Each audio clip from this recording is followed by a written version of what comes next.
বিসমিল্লাহির রহমানির রহিম। আসসালামু আলাইকুম।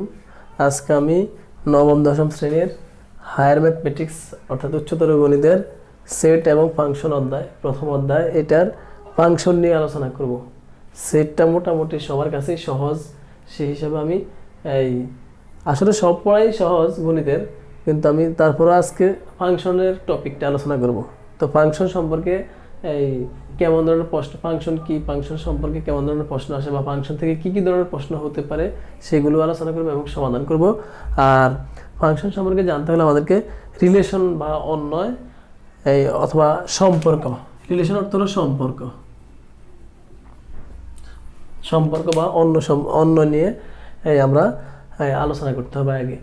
তো রিলেশন বা অন্যয় অথবা সম্পর্ক বলতে বোঝায় কি সেটা আমি এখানে গণিতের মধ্যে যে সম্পর্ক সেটা আলোচনা করব। অড নাম্বার, এখানে আমি অনেকগুলো সংখ্যা লিখছি, এগুলো হলো অড নাম্বার বা বিজোড় সংখ্যা। 1 3 5 7 9 11 13 এরকম অসংখ্য সংখ্যা রয়েছে, এগুলো সবই হলো অড নাম্বার বা বিজোড় সংখ্যা।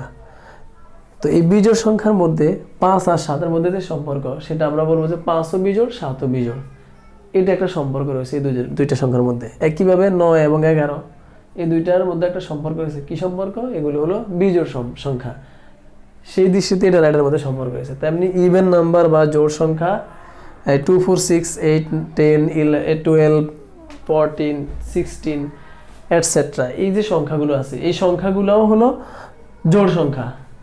সেই হিসেবে 6 এবং 8 এর মধ্যে সম্পর্ক রয়েছে, এবং 8 এর মধ্যে যে কি রয়েছে সম্পর্ক রয়েছে যে 6ও জোড় 8ও জোড়, এবং 8 আর 10 এর মধ্যে সম্পর্ক রয়েছে 10ও জোড় 8ও জোড়।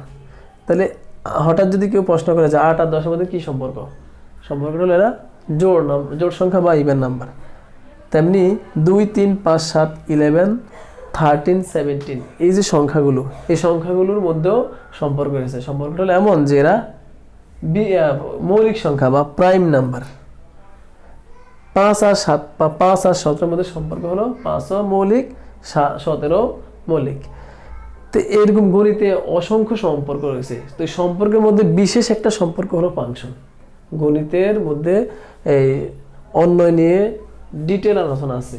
তো সেই গণিতের যে অন্যয় বা রিলেশন নিয়ে আলোচনা হয় তারই একটি বিশেষ অন্যয় বা সম্পর্ক হলো ফাংশন। তো ফাংশন কি, আমি সেই ফাংশনের সংজ্ঞা সহ কিছু গুরুত্বপূর্ণ টপিক এবং প্রবলেম আলোচনা করব।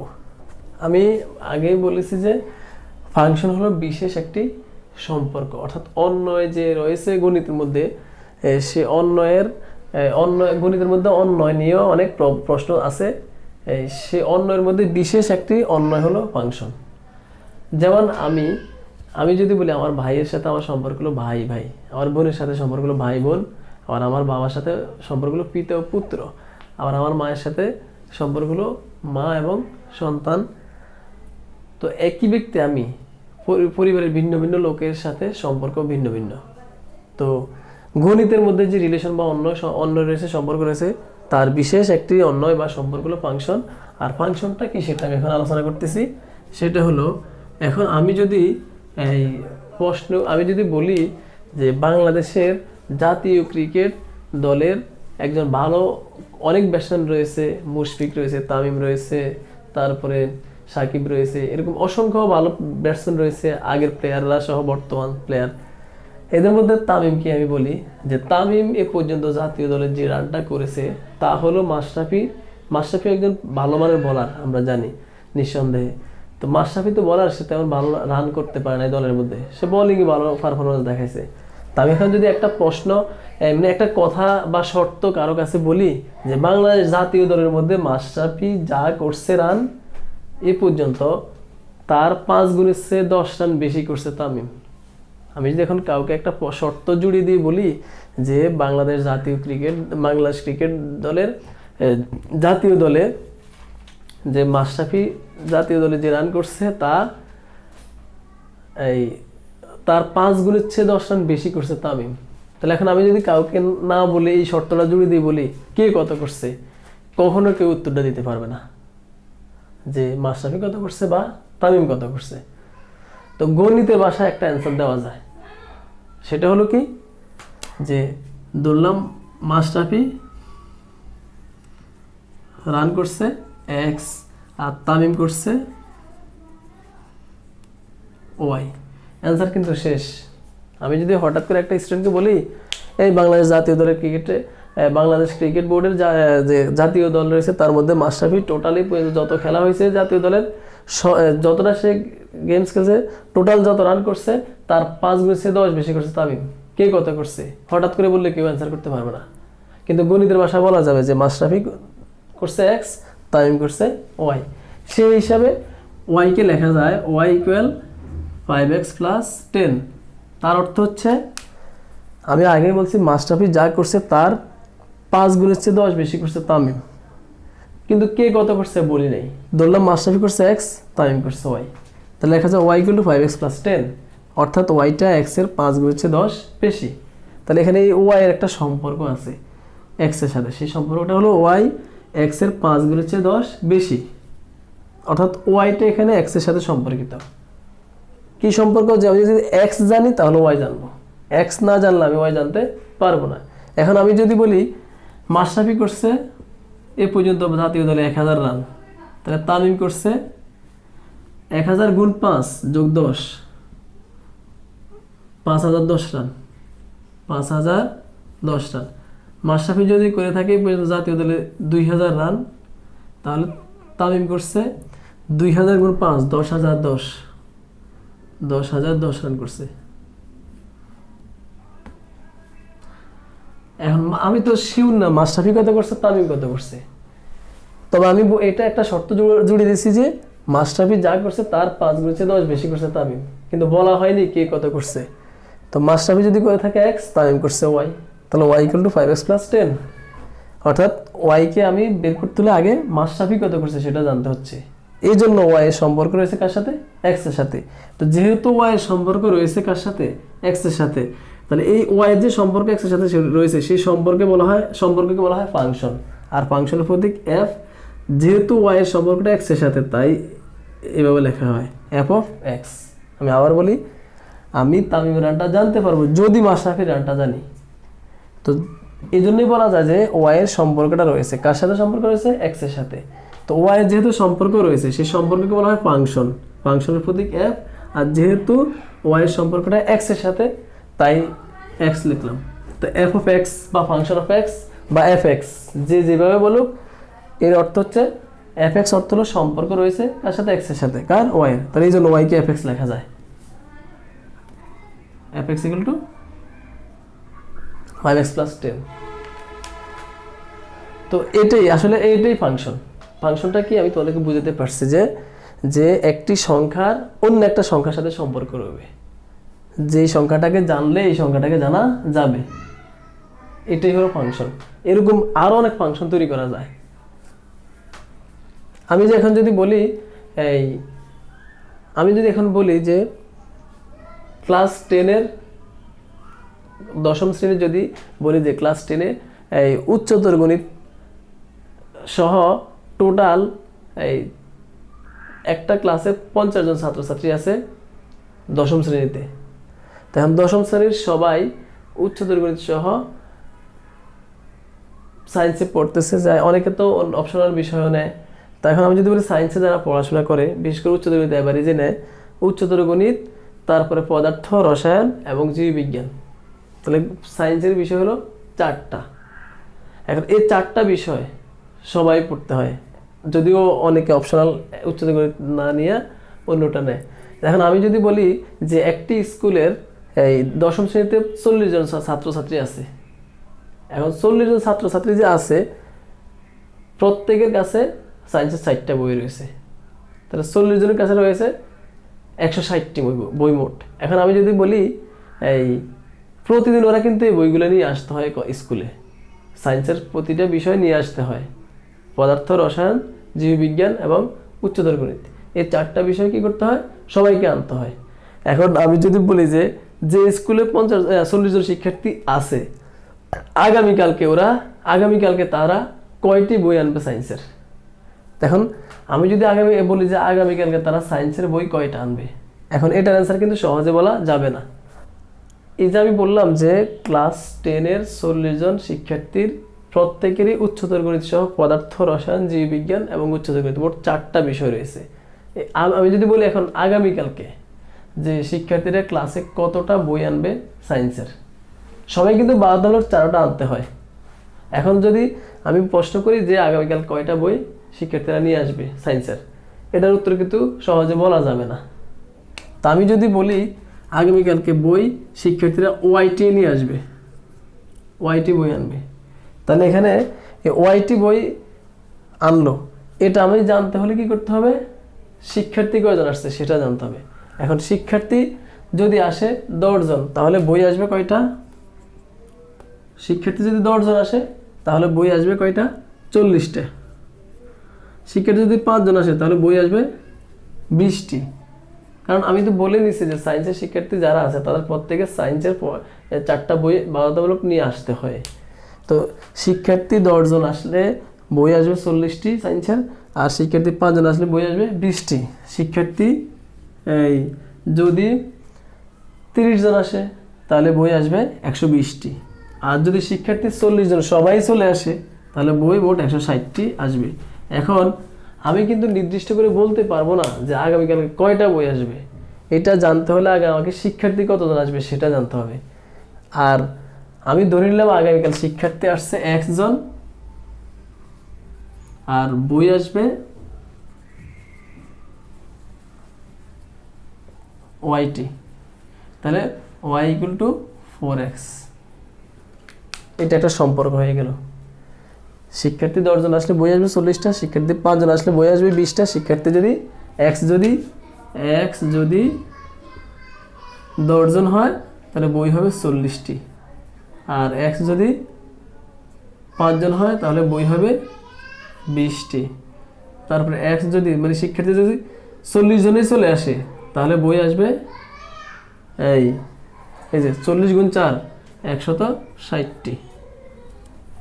তাহলে আশা করি ফাংশন কি তোমরা বুঝতে পারছো। এখন ফাংশনের যে প্রবলেমগুলো আমরা আলোচনা করব সেটাই আলোচনা করি আমি।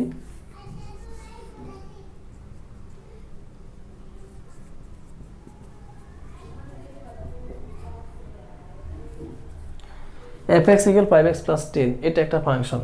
এখন আমাদের এই নাম্বারে আসতে পারে find the domain of fx, অর্থাৎ fx ফাংশনটির ডোমেইন নির্ণয় করো। আবার আসতে পারে show that the function is 1 1,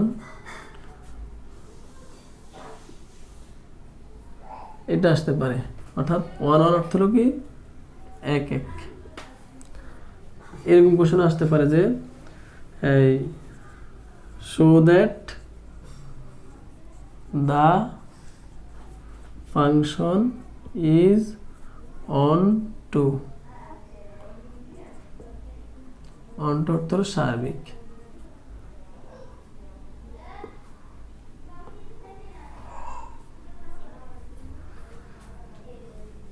অথবা আসতে পারে এরকম find the inverse function of fx। ঠিক আছে, তাহলে দেখো যে একটি ফাংশন তোমাদেরকে দিয়ে বলতে পারে find the domain of fx, অর্থাৎ x এর ডোমেইন নির্ণয় করো। অনেক সময় রেঞ্জ অফ নির্ণয় করতে বলে show that the function is 1 1, show that the function is on 2, find the inverse function of fx। অর্থাৎ এরকম একটা ফাংশন দিয়ে বলতে পারে এই ফাংশনটার ডোমেন বের করো বা রেঞ্জ বের করো। আবার বলতে পারো দেখাও যে ফাংশনটি 1 1, বা দেখাও যে বা প্রমাণ করো যে ফাংশনটি অন টু বা সার্বিক। অথবা বলতে পারে এই ফাংশনের বিপরীত ফাংশন বের করো, এই যে fx এর বিপরীত ফাংশন বের করো। এরকম বিভিন্ন রকম প্রশ্ন আসে, আরও কিছু ধরনের প্রশ্ন আছে। তা আমি আপাতত আজকে এটা আলোচনা করবো। ডোমেন এবং রেঞ্জ আলোচনা আজকে করবো না। নেক্সট ক্লাসে আমি ফাংশনের ডোমেন ও রেঞ্জ নিয়ে আলোচনা করবো, এবং আর কি ধরনের প্রশ্ন আসতে পারে সেটা আলোচনা করবো। আজকে শুধু এই 3টা প্রশ্ন আলোচনা করবো, যে একটা ফাংশন 1 1 কিনা সেটা কীভাবে প্রমাণ করবো, অন টু বা সার্বিক কিনা সেটা কীভাবে প্রমাণ করবো, এবং fx এর বিপরীত ফাংশন বের করবো সেটা আমরা প্রমাণ। দেখো আমি ডোমেন এবং রেঞ্জ নির্ণয় করবো না আজকে। আর প্রথমত আমাকে 3টে নোড দেখতে হবে। এই যে প্রশ্ন তিনটা আমি যে এই সমাধান করবো বলছি 1 বা এক ফাংশন প্রমাণ করা এবং অন টু বা সার্বিক ফাংশন প্রমাণ করা এবং ইনভার্স ফাংশন বা বিপরীত ফাংশন নির্ণয় করার ক্ষেত্রে এই নোট তিনটা মনে রাখতে হবে। সেটা হলো 1 নম্বর নোট হলো fx কে y লেখা যায়। কেন লেখা যায় সেটা অবশ্যই ব্যাখ্যায় বুঝে গেছো, ফাংশনের সংজ্ঞাতেই বুঝে গেছো। তারপর না বুঝলেও আপাতত মনে রাখবা যে fx কে সবসময় y লেখা যায়। তারপরে লেখা যায় x কে f ইনভার্স y লেখা যায়, এটা মুখস্থ রাখবা। এরপরে 3 নম্বরটা হলো এই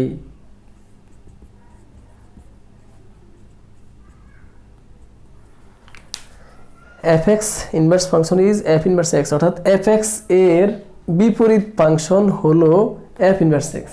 সেই হিসাবে এই যে তিনটা নোট মনে রাখতে হবে যে fx কে y লেখা যায়, x কে f ইনভার্স y লেখা যায়, আর fx এর বিপরীত ফাংশন f ইনভার্স x। সেই হিসাবে আমরা এই যে এখানে fx লিখছি, এখানে fx না লিখতে পারি gx ইকুয়াল 5x প্লাস 10, অথবা লিখতে পারি rx ইকুয়াল 5x প্লাস 10, অথবা phi x equal 5x plus 10।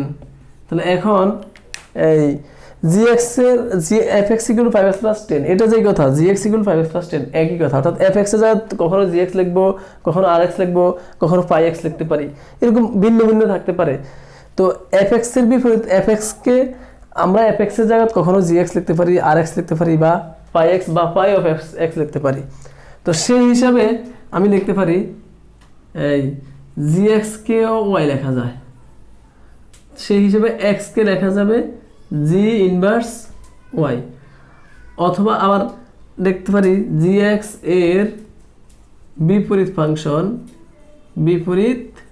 Function অথবা inverse function g inverse x or g inverse. তাহলে দেখো fx এর জায়গায় gx লেখা যায়, rx লেখা যায়, phi x লেখা যায়, সেই হিসাবে gx কে y লেখা যায়, x কে লেখা যায় g ইনভার্স y, তারপরে এই gx কে y লেখা যায়, x কে g ইনভার্স y লেখা যায়, gx এর বিপরীত ফাংশন g ইনভার্স x হবে, অথবা g ইনভার্স x না লিখে g ইনভার্সও লেখে অনেক টিচাররা, বা অনেক সময় প্রশ্নে এটা না থাকে, এটা থাকতে পারে। মূল কথা হলো আমাদের এই তিনটা নোট, যে fx কে y বা gx কে y, fx কে y লিখলে x equal f inverse y, gx কে y লিখলে x ইকুয়াল হবে g ইনভার্স y। একইভাবে rx থাকলে হয়তো x কে লেখা যায় r ইনভার্স y, একইভাবে এটাও লেখা যাবে। এই যে rx কে y লেখা যায়, x কে r ইনভার্স y, আর rx এর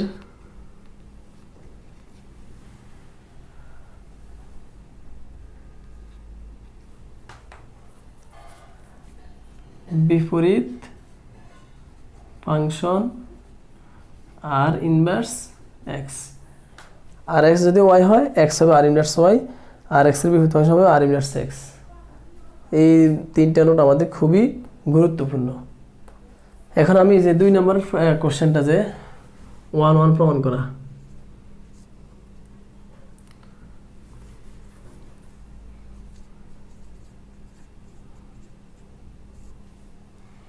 অর্থাৎ একটি ফাংশন 1 কিভাবে হবে।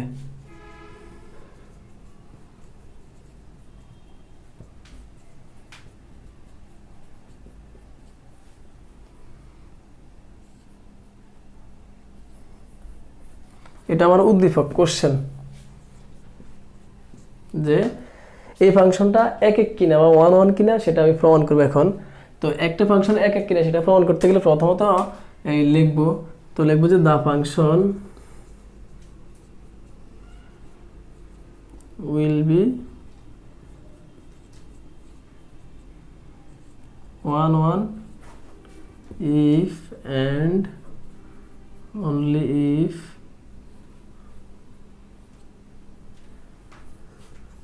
f of a equal f of b, then will be a equal b, অর্থাৎ ফাংশনটি এক এক হবে যদি এবং কেবল যদি f of a equal f of b হলে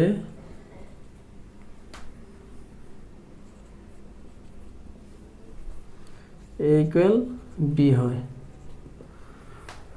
কোনো একটি ফাংশনকে এক এক প্রমাণ করতে গেলে আমরা প্রথম এফ অফ এ এবং এফ অফ বি বের করে দুইটাকে সমান ধরবো। সমান ধরলে যদি আমরা এ ইকুয়াল টু বি পেয়ে যাই তাহলে বুঝবো ফাংশনটি এক এক। তো এখন লিখবো therefore f of a equal 5a plus 10, আমি এখানে x এর জায়গায় লিখলাম, and f of b equal 5b plus 10। তো লিখবো by the condition we get f of a equal f of b 5a plus 10 equal 5b plus 10, 5a equal 5b, a equal b, hence the function is 1 1। Proved বলে proved, আর যদি বলে should তাহলে should দিবা, যেটাই বলে।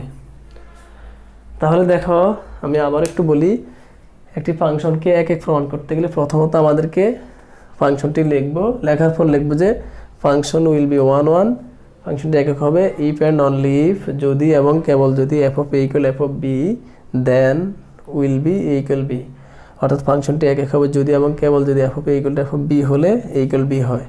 তো সেই হিসেবে আমরা অতএব এফ অফ এর মান বের করবো অ্যান্ড এফ অফ বি এর মান ফাইন্ড আউট করবো।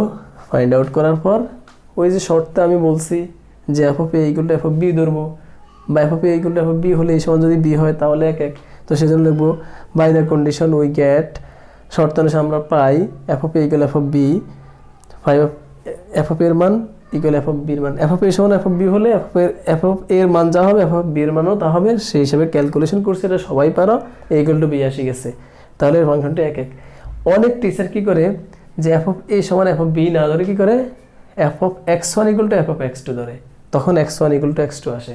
যে যেভাবে করতে পারো সমস্যা নাই, অর্থাৎ সহজ কথায় এইভাবে একটি ফাংশনকে আমরা এক এক প্রমাণ করব।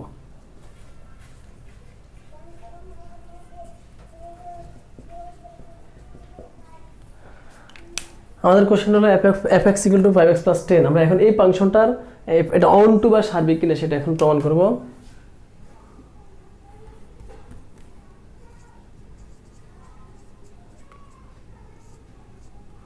অন টু বা সার্বিক প্রমাণ করা, তো কি করব আমরা প্রথমে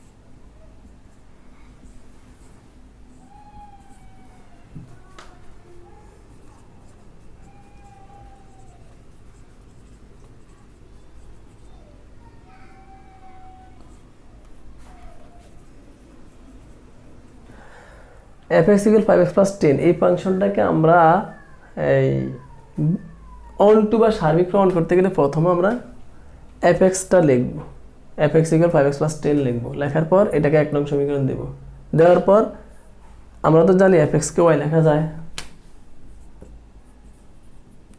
আমি নোটে অলরেডি বলেছি। তারপর আমরা এক্স এর মান বের করবো, পক্ষান্তর করে এক্স এর মান বের করলাম, এটার 2 নম্বর সমীকরণ দিলাম। এবার এক্স এর এই মানটা এখানে বসাই দিলে, 1 নং এ বসাই দিলে f of y minus 10 divided by 5 equal 5 into y minus 10 divided by 5 plus 10, এটা কাটা যায় y minus 10 plus 10, আবারও সবাই দেখো, একটি ফাংশনকে অন টু বা সার্বিক প্রমাণ করতে গেলে প্রথমত আমরা ফাংশনটা লিখব, 1 নং সমীকরণ দিব। এটা লেখার পর প্রথম কাজ fx কে y লেখা যায়, লিখব। তারপরে পক্ষান্তর করে আমরা কি করব, x এর মান বের করব।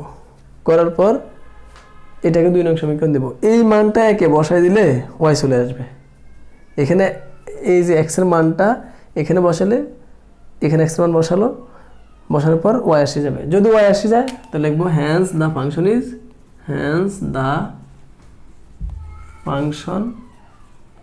is on to, অর্থাৎ সুতরাং ফাংশনটি সার্বিক ফাংশন। তারা পারে সার্বিক ফাংশন প্রকাশ করার, একটি ফাংশনকে সার্বিক প্রমাণ করার জন্য ফার্স্ট কাজ fx কে y ধরব, সেকেন্ড কাজ x বের করব। এটা 1 নং সমীকরণ দেব, আর x এর মান বের করছে যে সেটাকে 2 নং সমীকরণ দেব। পরে এই মানটা এখানে বসাই দিলে, এই জায়গায় বসালে y চলে আসবে। যদি y আসে যায় তাহলে ফাংশনটি সার্বিক, আর y না আসলে সার্বিক নয়।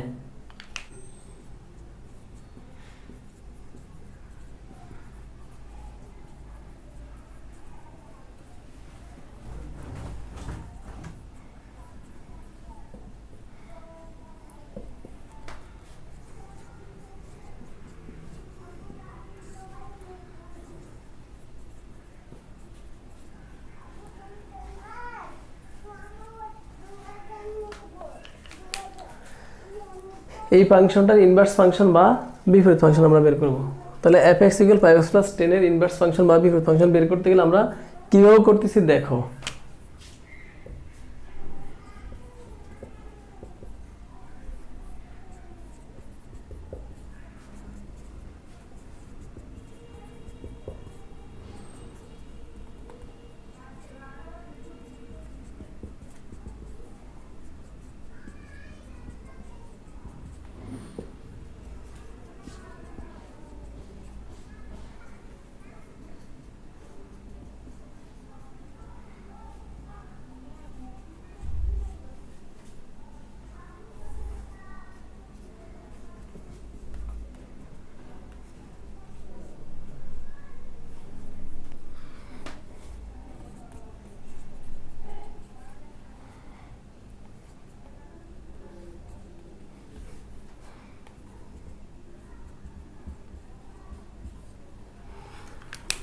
তাহলে একটি ফাংশনের বিপরীত ফাংশন বের করার নিয়ম আসলে আমাদের বইগুলো এবং বইগুলোতে আমি যেভাবে লিখছি তার চেয়ে একটু ব্যতিক্রমভাবে লেখা আছে, এবং আমাদের বেশিরভাগ টিচাররা, গণিতের হায়ার ম্যাথের টিচাররা আমি যেভাবে সমাধানটা করছি বা ইনভার্স ফাংশনটা বের করছি তার একটু ব্যতিক্রমভাবে দেখায়।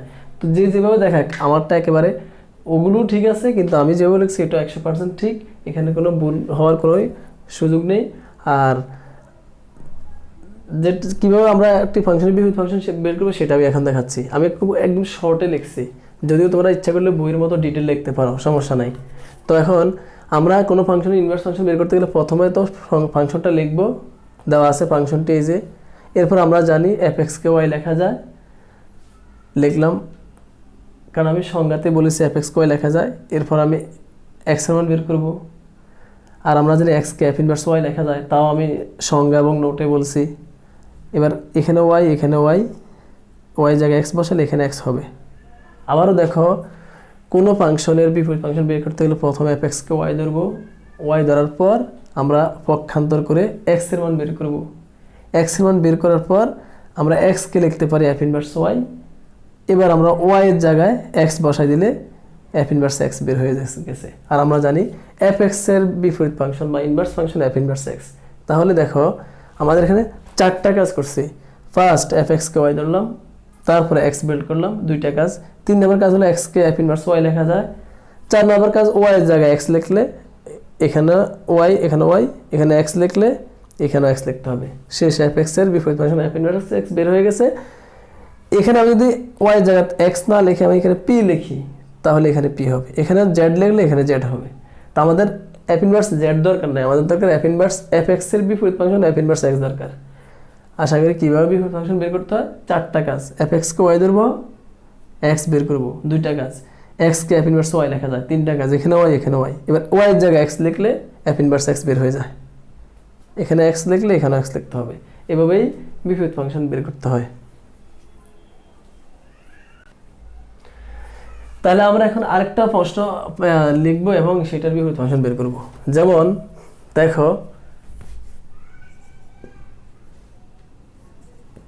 fx equal 3x plus 2 by 2x minus 1. Find the inverse function of fx অর্থাৎ fx equal 3x plus 2 divided by 2x minus 1 এই ফাংশনটার ইনভার্স ফাংশন বের করতে বলছি। if fx equal এত then find the inverse function of fx অর্থাৎ fx এর বিপরীত function বের করো। সলিউশন given that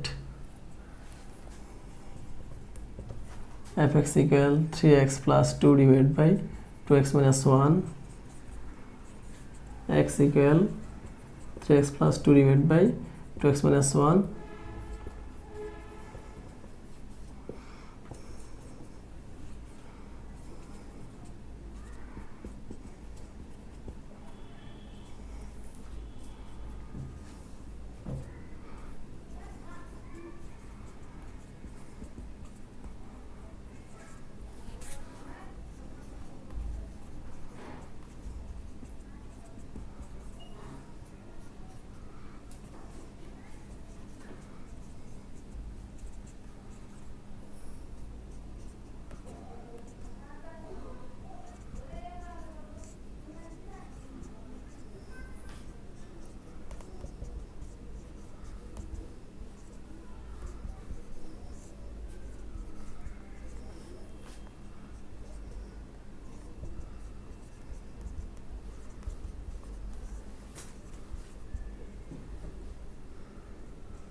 তাহলে দেখো আমি এই ফাংশনের বিপরীত ফাংশন বের করতে গিয়ে প্রথমে fx কে y ধরছি প্রথম কাজ।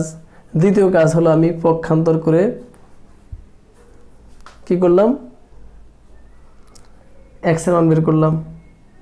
এবার আমরা প্রথম কাজ fx কে y ধরলাম, দ্বিতীয় কাজ পক্ষান্তর করে ক্রস মাল্টিপ্লিকেশন অর্থাৎ বজ্র গুণন করে বা কোণাকুণি গুণ করে কি করলাম x এর মান বের করলাম। তারপরে x কে লেখা যায় f ইনভার্স y, এখানে y এখানে y এখানে y, এবার y জায়গায় x লিখলে f ইনভার্স x বের হয়। f ইনভার্স x এর মান বের হয়ে গেল। তাহলে প্রথম কাজ fx কে y ধরলাম, নোটে লেখা আছে x এর মান বের করলাম। দ্বিতীয় কাজ এই যে x এর মান বের করলাম। 3 নম্বর কাজ হলো x কে f ইনভার্স y লেখা যায়, এখানে y আছে। 4 নম্বর কাজ y জায়গায় x লিখলে এখানে y জায়গায় x হবে, তাহলে f ইনভার্স x বের হয়ে গেছে। এইভাবেই বিপরীত ফাংশন বের করা হয়। আশা করি সবাই ক্লাসটা বুঝতে পারছো। যদি এই বুঝতে অসুবিধা হয়ে থাকে তাহলে কমেন্টে জানাবে। সবাই ভালো থাকো, আল্লাহ হাফেজ।